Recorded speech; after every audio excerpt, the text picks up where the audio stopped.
This is CBC Here and Now. There are big plans underway to mark the centennial of the National War Memorial here in St. John's. At the center of those plans, a new tomb of the unknown soldier that will contain the remains of a soldier, one of our very own, who fell during the First World War. He will join the statues and the stone as an eternal reminder of war's costs. I'm Terry Roberts. I'll have that story coming up. We're hoping that this vehicle reminds people to check us out. There's your library card there. A library on wheels. Sneak a peek at the new book bus. People were invested in the show. They watched it for years. Two of the original stars of Degrassi are coming to St. John's next week. Tonight we're talking about the show's legacy and influence on Canadian culture. Welcome to Here and Now. I'm Carolyn Stokes. Well, thousands of people on Newfoundland's south coast are now reconnected, at least for now. Traffic is moving along the Bay d'Espoir Highway at this hour, with good progress being made on fighting two forest fires in that area. The road reopened this afternoon, but it won't stay that way for long. Here and Now's Garrett Berry is live from our newsroom tonight. So Garrett, what are fire officials planning? The latest word, Carolyn, is that officials are planning to shut down the highway once again tonight at around sunset, about 8:30 tonight. It's because there's not going to be any staff left on location to determine whether it will be safe to drive through. Basically, how it's been working today, whenever they've let people drive through the fire area, they send a helicopter overhead first to make sure conditions are safe. Those helicopters can't fly at night. So as of now, officials are planning for an 8:30 closure. Those fire crews, including water bombers, have been making some good progress over the past 24 hours.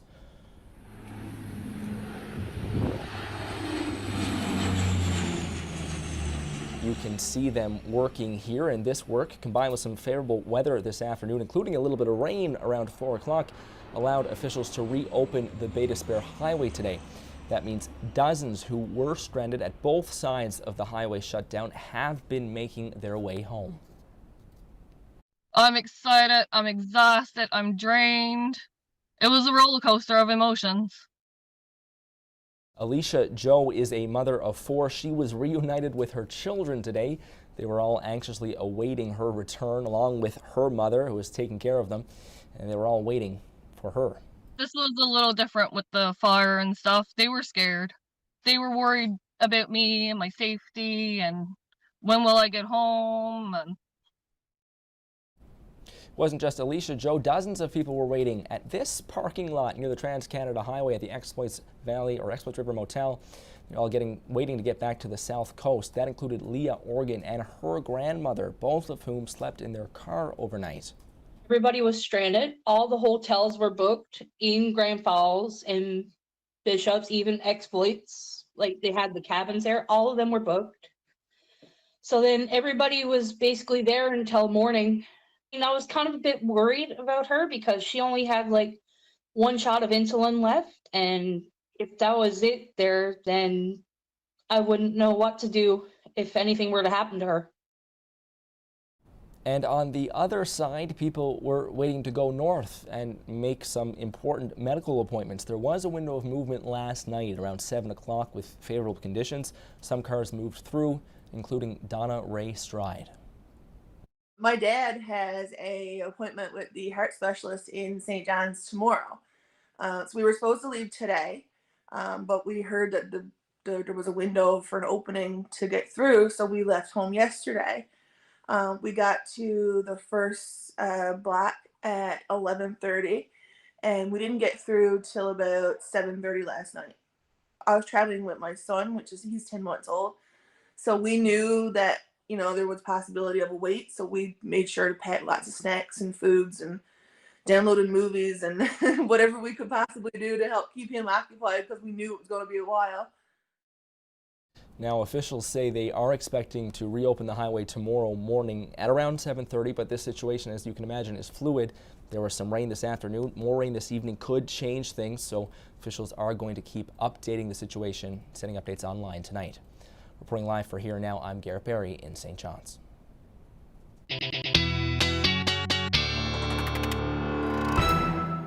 Well, perfect place to bring in Ashley, who's outside this evening. So it sounds like the firefighters on the South Coast did get a little bit of help from nature this afternoon.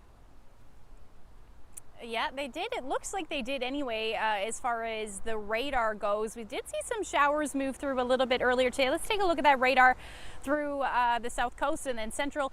It was accompanied by some thunderstorms, but it looks like it may have just been south of where the fires were. And then again, as Garrett mentioned, a little bit of showers moving through earlier today. But if we take a look at what's happening across the Avalon right now, plan a nice evening outside tonight, and some showers have rolled through, but it does look like the majority of them have already moved through. We do have some more showers down along the South Coast. If I get rid of that satellite there, you can see them clearer. And as we head through the next couple of hours, we're expecting that to continue. Now, taking a look at what's happening right now, 23 degrees is what it is in St. John's. Still very muggy though.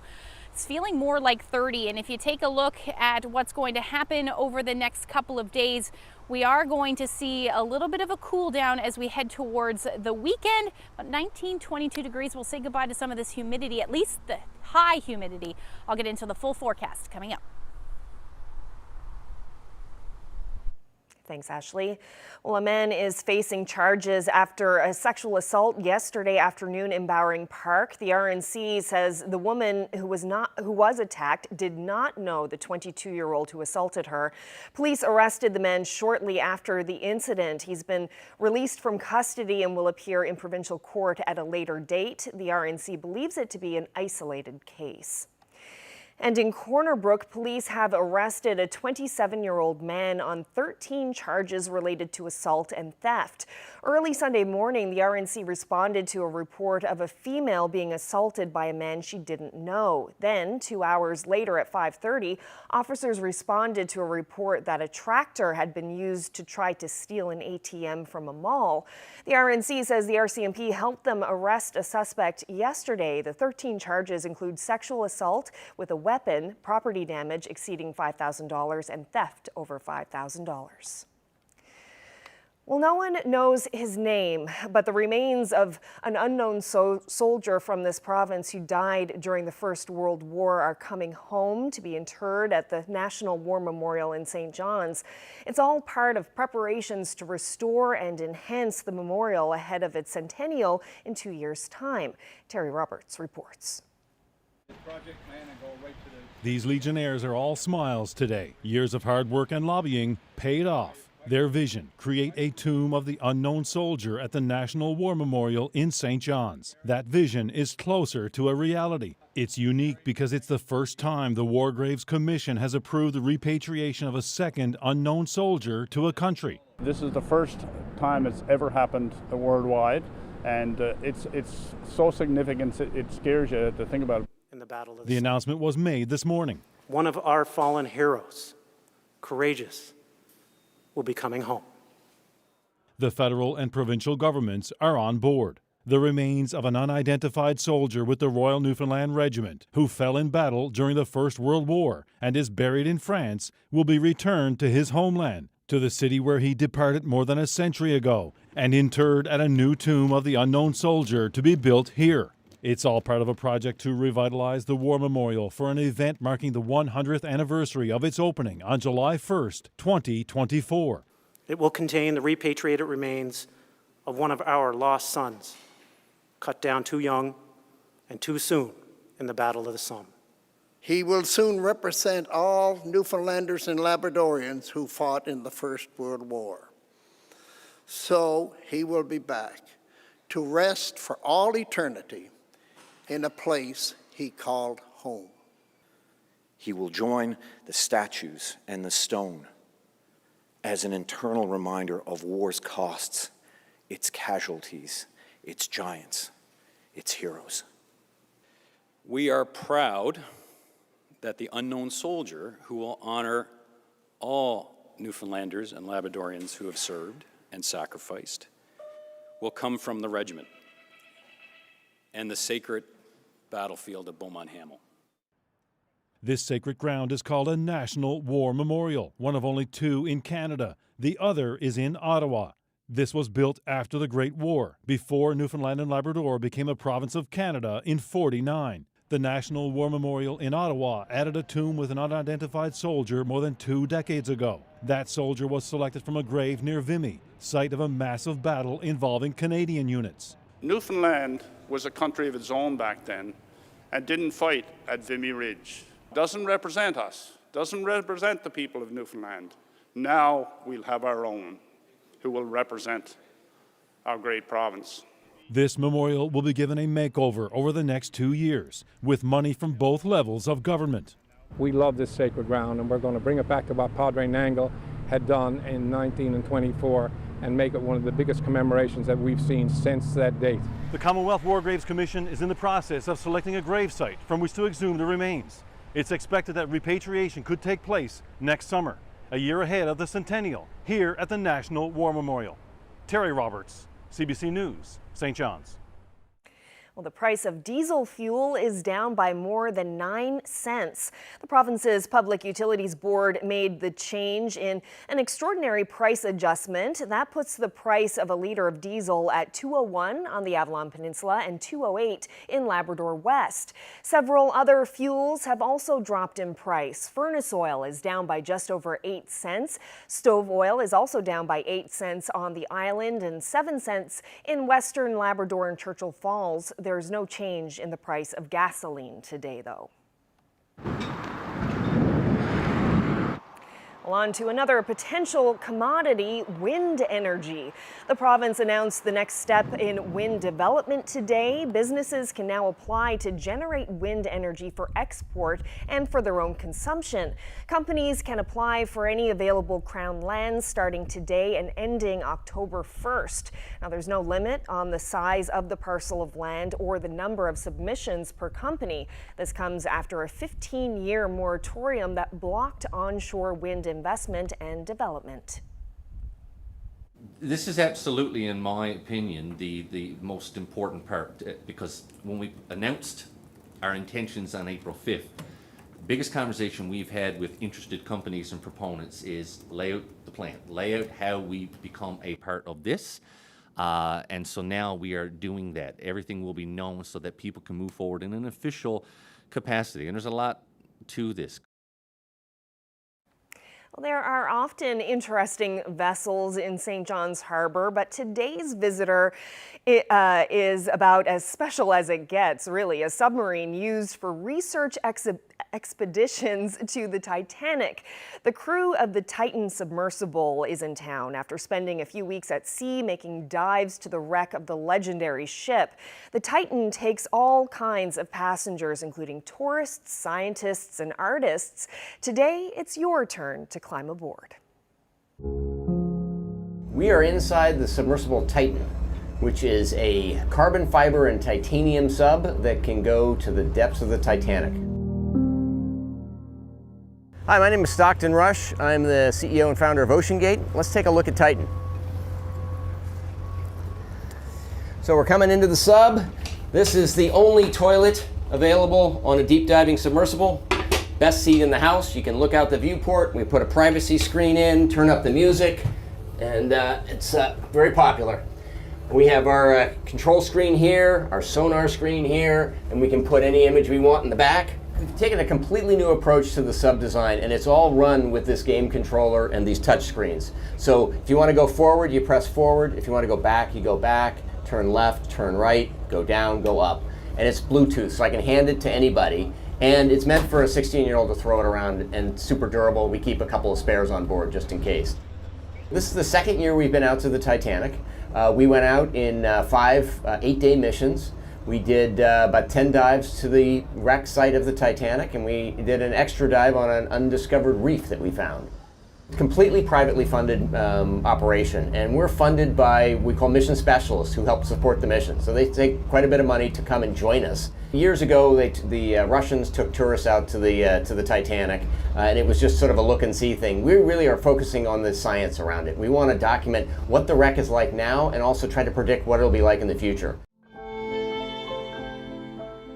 It's continuing to decay, and it seems to be accelerating. It's being eaten by a bacteria, so it's literally being eaten by the ocean. It's not rusting away. So these things that are called rusticles are actually the byproduct of a bacteria that eats the iron. And as it does that, these decks are collapsing. The promenade deck continues to collapse forward. We saw some of the railing is starting to lose its structural strength, which is really a sad thing. That's when it's going to stop looking like the Titanic.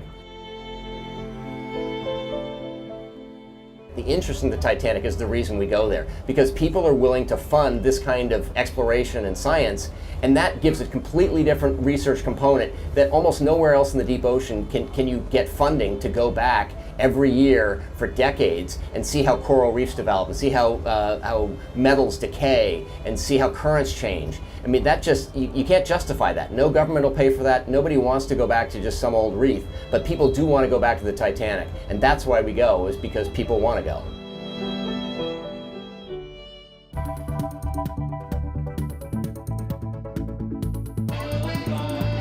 We had a little meeting with the seniors and we said, what do you guys think? It's supposed to be this hot today. And they said, are you kidding? We're not getting a little bit of heat between us and a good time. Forget it. How to beat the heat? Well, we asked some seniors at the Alderwood Retirement Home how they're dealing with it. Their answers and Ashley's weather forecast coming up next.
Well, you know, Carolyn, with all of this warm weather being the story, lots of people have been out taking advantage of it. Oh, they certainly have. And the CBC asked people what they were doing to cope with those sweltering temperatures, and even stopped into Alderwood Retirement Center in Witless Bay to take in their Capelin Festival.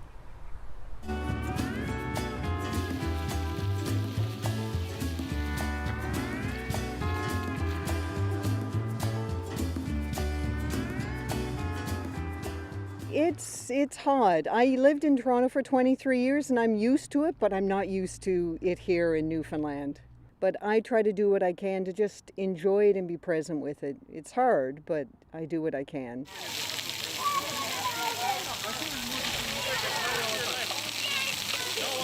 Ooh, I'm just about gone with the heat. I mean, it's really different to have this amount of heat in St. John's, Newfoundland. I don't think I ever remember it being this hot for this long, but definitely having the city pool is really good for all of us to cool down when we can. We were going to go to the Pride Parade today and explaining to them it's going to be 33 degrees today. They said, oh my goodness, I don't think drag queens can dress in that type of heat. So we decided to come down to the park today and go in a splash pad.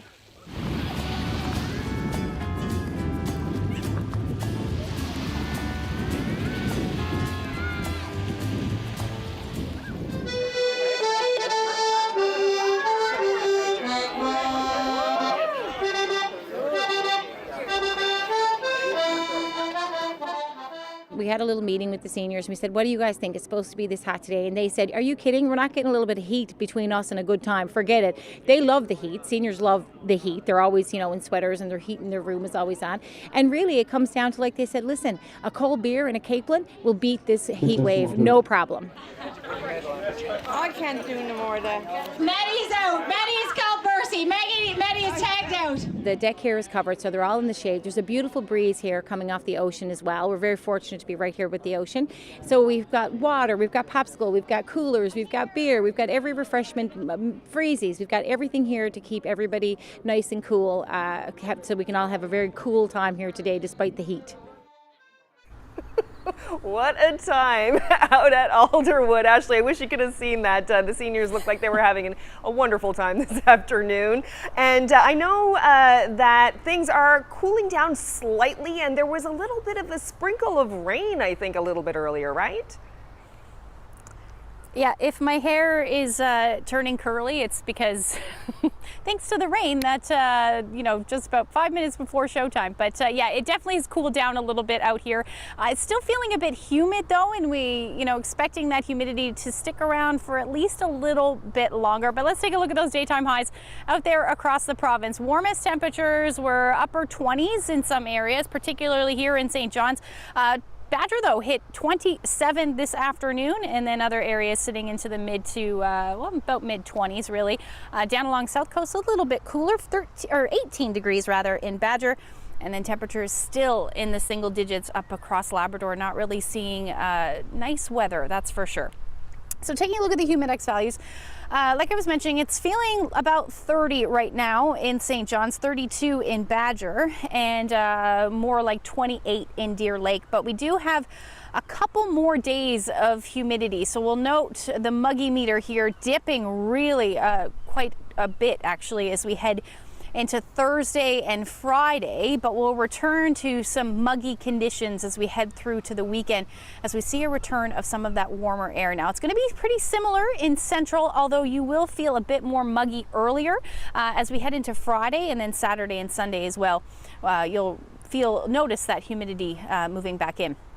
Taking a look at what's on the go right now, area of low pressure, a couple of fronts associated with it. That cold front is the difference between some of that warmer air and the colder air. We saw some thunderstorms move through a little bit earlier today for parts of the Burin Peninsula, through Central, South Coast as well. And then some showers are working their way across the Avalon right now. We might get a few more sprinkles before the sun goes down here in the metro area, but the future tracker is showing that pretty well tonight. And other than that, mostly eastern Newfoundland will be generally partly to mostly cloudy through the night. We may see a few showers as well along the south coast. That'll be fog patches today or tonight as well. And then as far as Labrador goes, few showers certainly possible, but your temperatures aren't really going to move too much. Still looking at about 7 or 8 degrees along the coast, 10 to 12 for the rest of the Big Land, and then temperatures staying in the high teens for most of eastern Newfoundland tonight. These brisk winds as well will stick around. Southwesterlies between 30 to 50 kilometers per hour. As you head towards the west coast, those will be much lighter. Now, as far as the forecast for tomorrow, some much needed rain certainly on the way. We're looking at that shower activity through most of tomorrow, which may be heavy at times, and then we'll see some showers develop through central and parts of the northeast coast as well. Same thing for the northern peninsula and parts of Labrador. We'll see that as the day goes on, and then into the overnight we should start to see the showers clear out, but we're going to still hang on to that cloudy sky. Now, as far as the thunderstorm potential, it does look like it should be isolated through central and the northeast coast as those afternoon showers pop up. Not likely going to see any thunderstorms the further east you go, but again, these will be very isolated in nature. So taking a look at the temperatures tomorrow, will be a bit cooler, only 23 degrees in St. John's, but still that is going to feel a lot different than what we saw today. Southwesterlies between 20 to 40 kilometers per hour. Temperatures a bit cooler on the southern Avalon. As we head towards central, 21 to 25 degrees tomorrow. And then towards the west coast, you're looking at a bit of sun peeking out, but overall temperatures will be between 21 to 25 degrees. Same thing for the northern peninsula, and unfortunately hanging on to some of those cooler temperatures across Labrador, particularly for the north coast, really 7 or 8 degrees, and then up to about 18 degrees in Lab City, and your winds will pick up as the day goes on. So let's look at the forecast for tomorrow. We'll look ahead to the weekend and talk about the lack of summer in Labrador when I come back. Thanks, Ashley. And you know, it's been really hot when Ashley says only 23 degrees. Well, in other news, Library on the Go is on the road. The public library's new outreach vehicle will be popping up around the city of St. John's so folks can borrow books, and they offer other programs too. The official launch took place today. Have a look.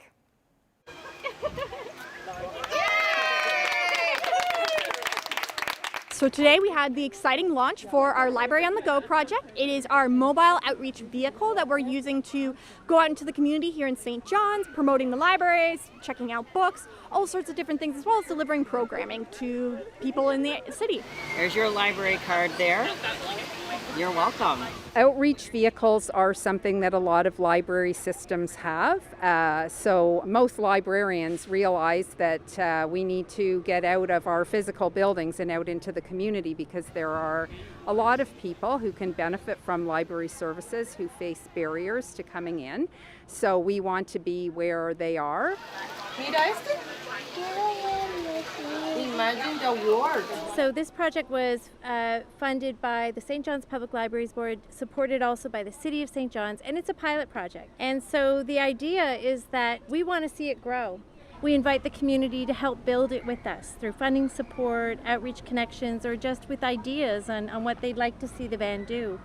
So my primary role is driver, probably something I didn't anticipate having to do in library school, but I am the driver. I also facilitate programming, so any stuff we do with kids in the area, crafts, story times, as well as hopefully get some adult programming in there. So I'll be facilitating programming with the van, as well as just doing my general outreach thing, which is promoting the library, signing people up for library cards, that sort of thing. A lot of people haven't been into a public library in a long time. Things have really changed. So we're hoping that this vehicle reminds people to check us out and come in.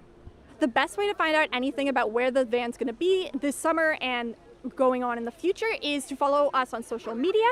So NL Public Libraries is on Twitter and Instagram. You can find us at NL Pub Libraries. And you can follow the hashtag NL Library on the Go NL to get all the updates about where we're headed in the coming days.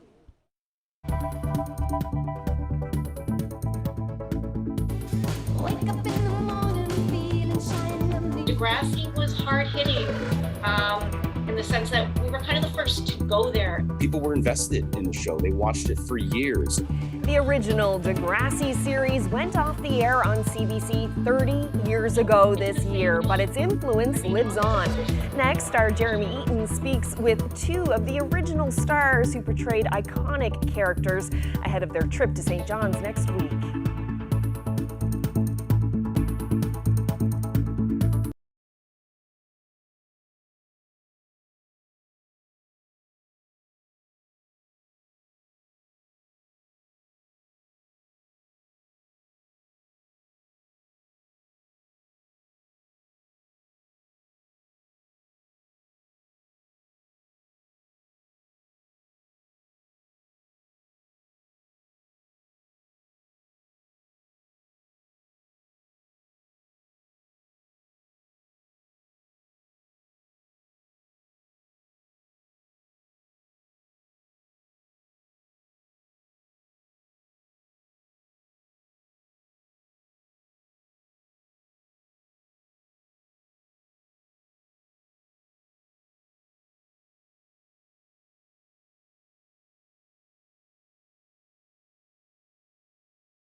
It's arguably one of the most influential television shows to ever air in Canada, and it covers a range of topics as wide as the country it comes from. Wake up in the morning feeling shy and uneasy. I gotta go to school.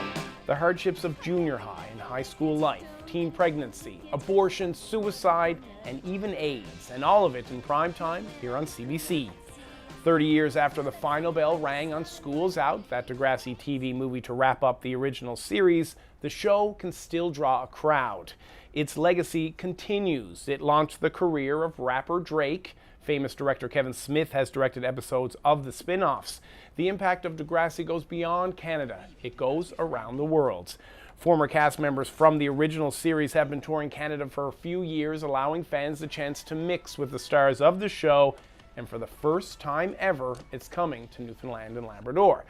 Now, as a lifelong fan of Degrassi, hence my Everybody Wants Something t-shirt, it's my honor to chat with our next guests, Pat Mastroianni and Stacey Mistyshin. You're coming here next month. What's going to happen?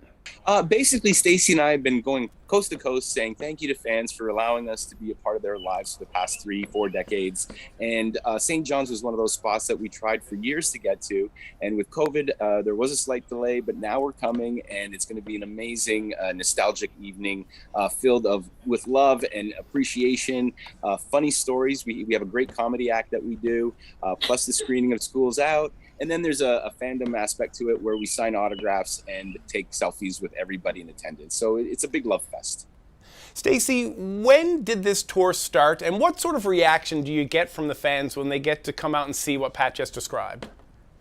It's so much nostalgia. It's so much fun. The reaction is just, it takes everybody back to those years that they either hated or loved, or probably a mix of both, going through school, and now they've survived it, so we're on the other side and we can laugh about it. Like Pat says, it's a comedy act without trying to be a comedy act, because there's just a lot of funny anecdotes that we have to share. And it started through Pat, I guess, like you said, about 4 or 5 years ago now, Pat, minus the COVID years. And we did our Degrassi Palooza, which was a reunion where we hadn't seen each other. The original cast hadn't seen each other in about 30 years since shooting the show. So it's been nostalgic for us as well. So Pat, when did you make the decision to bring this to St. John's? Stacey and I are always looking for venues that will host us, comic conventions that would invite us to appear at their shows. And St. John's was one of those venues that on social media, fans would say, when are you coming? When are you coming to Newfoundland? And we reached out to the local convention that was there. And unfortunately, we're not a sci-fi show, so we didn't really fit that format. But then we met the folks at the hall, and they were all over the idea of having us put on an event there and mixing it up with a screening and a live Q&A and just making it a fun event that people can come and escape for a few hours. I mean, that's what we all are kind of jonesing for, is a reason to get out of the house, a reason to forget that's going on, the life that's going on right now, because it seems pretty crazy that what's going on in the world. And it's an opportunity to feel like a kid again. And you don't even realize when you come to these events, you're 40 or 50 and you meet us and you feel like a 16-year-old again. And that's really the goal, is for Stacey and I to make you feel younger again, to feel that nostalgia. And at the end of the day, we're entertainers, and Stacey and I just love to entertain people. So this is the perfect venue to do it. The original Degrassi series started with the kids of Degrassi Street, and then it moved to Degrassi Junior High, and then Degrassi High, and it wrapped up with a TV movie, Schools Out, which aired 30 years ago this year. What do you think it is about the show that keeps it equally as relevant as when it was aired decades ago? It's the same issues. I mean, obviously there's some more modern issues to deal with social media that we didn't have before, but at the core, it's the same stuff that people go through. And Degrassi was hard hitting in the sense that we were kind of the first to go there and actually talk about these issues, these things that teenagers are dealing with and going through. So in that sense, it's still relevant. I mean, it looks cheesy. I mean, the quality was pretty poor compared to today's standards. But the dialogue still holds up. And it was a real communication starter, I think, for a lot of people. You were Tessa Campanelli? Stacey, what was that moment like for you back then 30 years ago to be able to swear as you and Stefan did? I think he said it first. Yes. But to be able to swear like that on the public broadcaster as you did back in '92? It felt pretty grown up. and very liberating. We weren't sure it was really going to air, though. I think there was there's a lot of doubt cast on whether they were actually going to go ahead and air that, because we shot alternative versions. Not everybody knows this. Oh, but I didn't. Yeah, well, see, one of the things I had to say, you were screwing Tessa Campanelli, you broomhead. And I'm sorry, but those do not quite feel right in the moment, in the heat of the moment. So it was really, really nice to be able to just be real and not worry about that aspect. I did get a lot of flack for it though. Got a lot of, like, there were Caitlin fans that were appalled at her language. And so, take me back, Pat, when, I guess for both of you, what was the reaction when you saw that F word in the script? Because I imagine that having, that show, you'd been on the show since Kids of Degrassi Street, so you'd been on for many years, but what was the reaction, I guess, when you saw the F word in the script? Do you remember? I remember a gasp in the room, and I think there was a nationwide gasp of people going, did I actually just hear that? Was that real? And I think it was definitely the topic of conversation when kids went back to school the next day, going, did they really do that? So, like Stacey said, the show always tried to honor the truth behind a character or behind a storyline and not try to put things in a nice little bow. We wanted to have that moment be real, and people would realize that we weren't pulling any punches back then. And thankfully, the CBC agreed that it was the right thing at the right time, because I believe that word was aired after 9 p.m. And I think according to CBC rules and guidelines that they were allowed to have swear words after a certain time period. And I think we were on after 9 p.m., so that was allowed. So I know that was a big memory that a lot of people remember, but for both of you personally, and we'll start with Stacey, what's one memory that you will carry with you for your whole life from this period of time in your life? Just the group of people. I think really there was a core group of us that, we're like family. It was our school away from real school. It was our alternate universe and kind of our safe place. I really did, even though a lot of us went our own separate ways after, I still have very fond memories of being able to go to set and connect with everybody, and everybody got each other. It was like a different kind of lifestyle, but we all understood where we were coming from. And if we didn't fit in our real lives or our real schools, we certainly fit in. It was a very welcoming and feel-good group of people to be working with. It's so difficult to pinpoint one moment during that entire experience because it does all blend in after 30 years. There's definitely a feel-good vibe that I get when I think back and when I talk about the show, especially on stage with fans listening, and when they ask questions, you get to remember, like, oh, I totally forgot about that. But definitely one of the highlights would be when we were all on stage at the Gemini Awards and we were accepting a multiculturalism award, and the entire cast got to come up on stage and accept that award. It was a huge honor for us because, again, we had a lot of critical acclaim back then, but we didn't really connect with the fans because there was no social media back then. For fans, once in a blue moon, we'd get the odd fan mail at the office. But it wasn't until these past 10 years where I started making live appearances at conventions and screening events with Stacey, where fans really came up and shared how much that show meant to them back then and how they felt like they weren't alone. They felt like that they were being understood.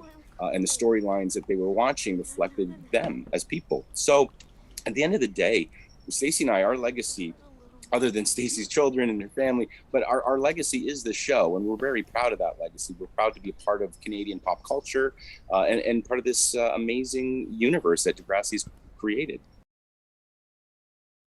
Oh, the nostalgia. I think Jeremy really enjoyed doing that interview. It's so hard to believe that it's been 30 years since that show went off the air. And if you want to see Pat and Stacey during their visit here, tickets are on sale now. They're appearing at the LSPU Hall next Friday, August 5th at 6:30, and tickets cost $40.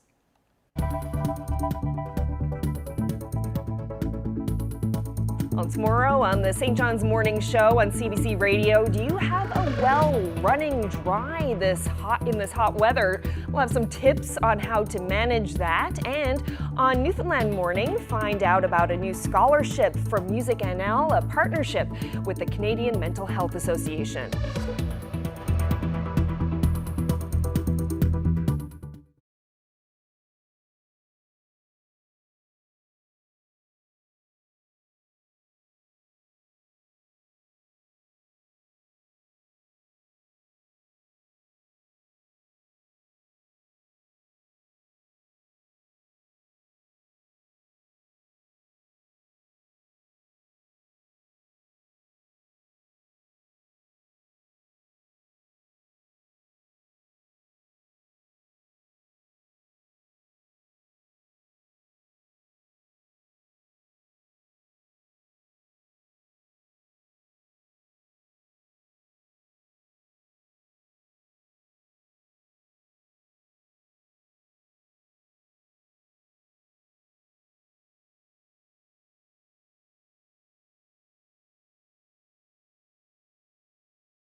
The rising cost of living is a barrier to providing lower income rentals, according to some landlords in the St. John's area.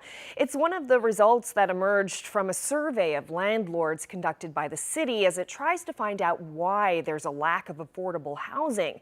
Now, the study found that most landlords in the city are small scale with between 1 and 5 units. The survey found that just under half of the landlords said they would be willing to provide affordable housing, but many were hesitant to do so, fearing missing rent payments and property damage. Many landlords also reported that they were wary of renting to people with pets, those on income support, and students. And as we mentioned, the landlord said cost of living increases is perceived as a major barrier to providing affordable rentals. Now, those numbers may not be too surprising for those trying to find an apartment in the tight rental market.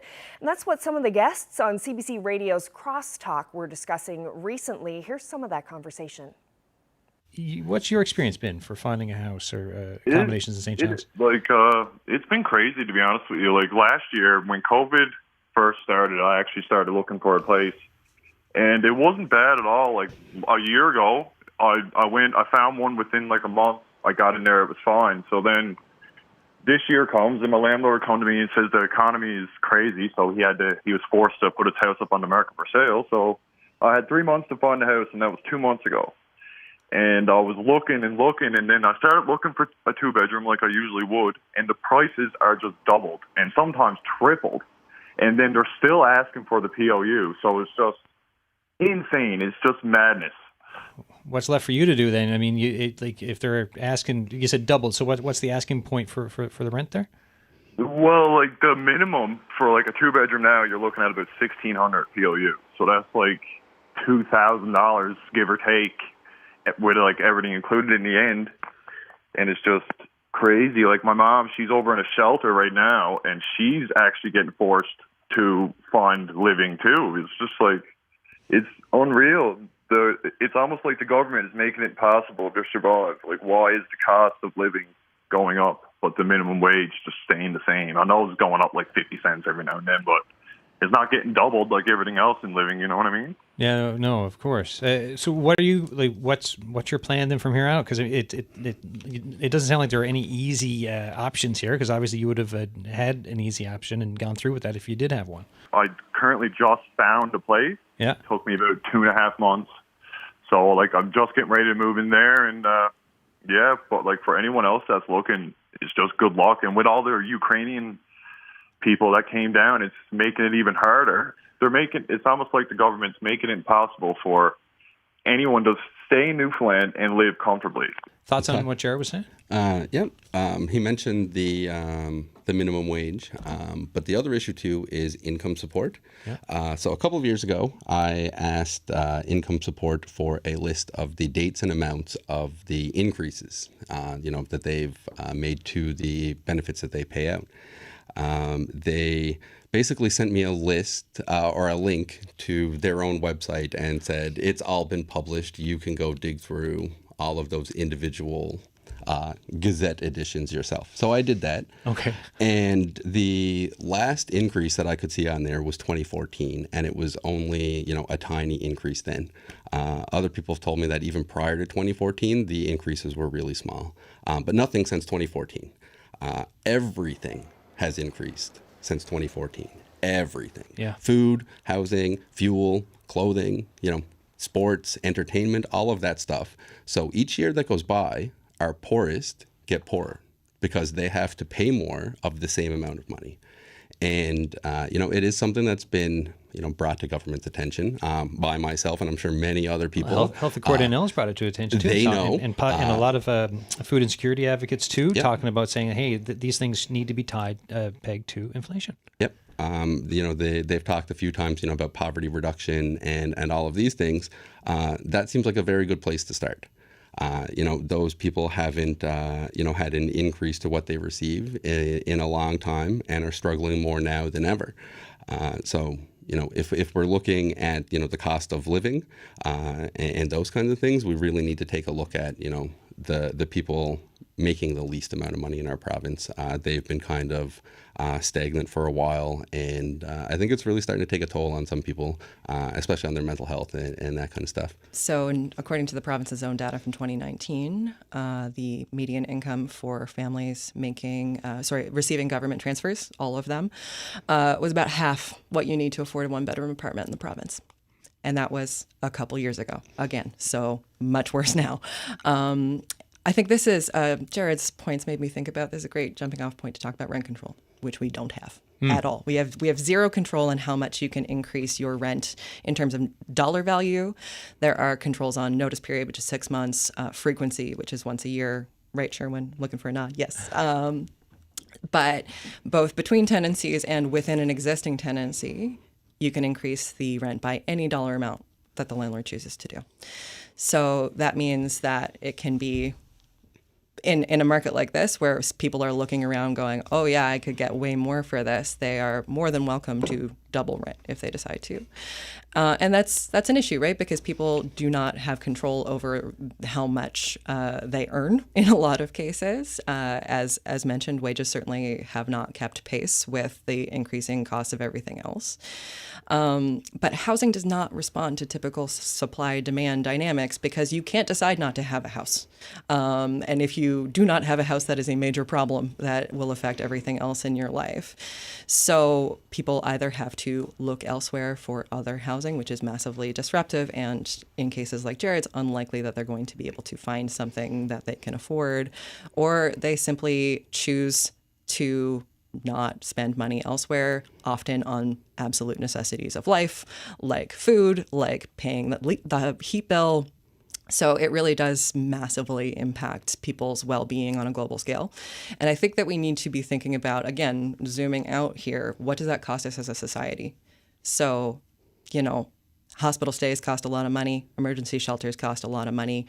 Housing people is much cheaper than all of those things. Yeah. So it is very important from an economic standpoint for us to be thinking about how we solve this, collectively speaking.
Well, now the sun's finally come out. Perfect summer evening, but you know where it hasn't been very sunny and very nice this summer? It has been Lab West. Take a look at this calendar just to put it into perspective for you. So we're talking 26 days now of July, and only 3 of them where there hasn't been any measurable precipitation. So we're at about 142 millimeters right now. The record is about 193.5, and we do still have 4 days left, and at this point still looking at rain. It doesn't look any better, but we should fall short of that record. So speaking of the long range forecast, we'll start in St. John's and eastern Newfoundland. You can see the temperatures will be a bit cooler than what they have been over the last little bit.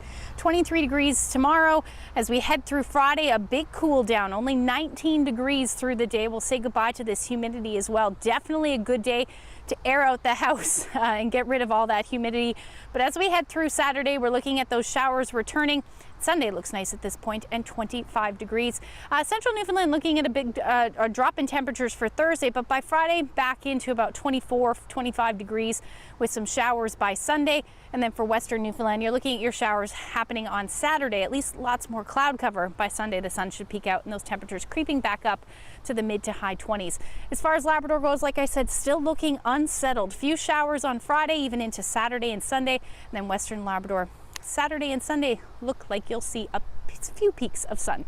Here's a look at the sunset on the Exploits River. Kevin shared that photo with us. If you'd like to share any, send them to Facebook, Twitter, or email at cbc.ca. Carolyn? Oh, some beautiful colors there. Another great shot. Well, that's it for this edition of Here and Now. Thank you so much, everyone, for spending part of your evening with us. Hope you can join us again tomorrow night.